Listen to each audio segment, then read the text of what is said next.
गणेशोत्सव अवघ्या काही तासांवर येऊन टेपलाय आणि मुंबईतून चाकरमानी ज्या मिळेल त्या वाहनाने तळ कोकणाकडे रवाना झालेले आहेत। आता आपण आहोत कणकवली येथील रेल्वे स्थानकावर। आता पाहू शकता की कशा पद्धतीने चाकरमानी जे आहेत ते गणेशोत्सवासाठी तळ कोकणात दाखल होत आहेत।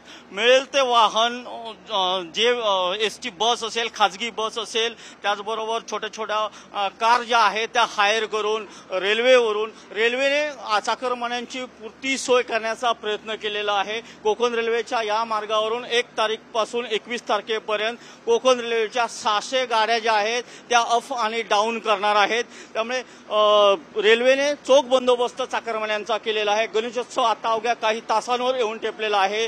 त्यामुळे चाकरमान्यांची लगबग जी आहे ती काल 1 तारीखपासूनच सुरू झालेली आहे। तळ कोकणामध्ये गणेशोत्सवासाठी घराची साफसफाई असेल, त्याचबरोबर गणेशोत्सवाची तयारी असेल, सुशोभीकरण असेल, यासाठी चाकरमानी जे आहेत ते तळ कोकणात यायला दाखल झालेले आहेत। आणि चाकरमान्यांच्या पुढे आता पर्याय म्हणून जे मिळेल ते वाहन घेणे आणि त्या वाहनाने सुखरूप प्रवास करत तळ कोकण गाठणे एवढंच आता चाकरमान्यांचं उद्दिष्ट आहे। आणि चाकरमानी मोठ्या संख्येने तळ कोकणात दाखल झाल्यामुळे बाजारपेठांमध्ये सुद्धा मोठी गर्दी पाहायला मिळते।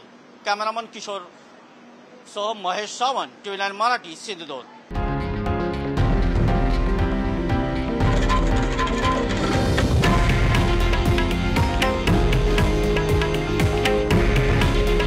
हे आहे देशातील नंबर 1 न्यूज नेटवर्क आणि आपण पाहत आहात TV9 मराठी।